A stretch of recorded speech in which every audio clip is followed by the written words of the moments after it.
Siamo con Stella e Alice che hanno avuto l'opportunità di vivere questa esperienza, ce la raccontate? Essere a contatto con gli altri ragazzi e anche vedere tanti atleti paralimpici in villaggio, perché io sono nel settore della mensa e quindi li vedi entrare e pranzare tutti insieme.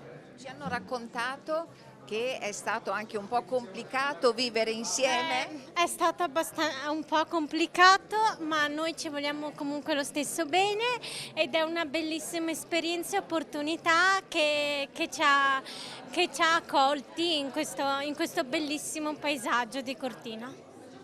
Lo rifaresti? Io sì. Io se dovessi fare questa esperienza io ne farei un'altra perché mi aiuta a conoscere altre persone come tipo Alice, che siamo andati molto d'accordo.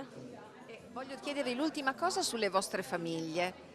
Le vostre famiglie come hanno preso anche l'idea di sapervi lontano da casa?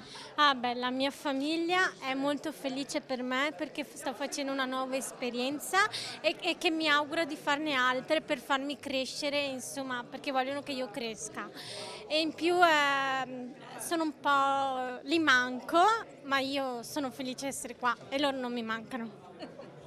Tu Alice? Io invece sono un po' più esperta di Stella perché sto già facendo una esperienza di vita indipendente su Campo San Piero e quindi sono ho un po' più esperienza anche degli altri ragazzi. Tu dove abiti? A Curtarolo. Tu invece Stella? Asolo. Volevo fare un saluto anche ai miei operatori che mi hanno aiutato a realizzare questa bellissima esperienza e soprattutto anche agli operatori, quelli che lavoro insieme a casa al bar, e agli operatori che sono qua, che sono deliziosi e che mi hanno sopportata fino adesso.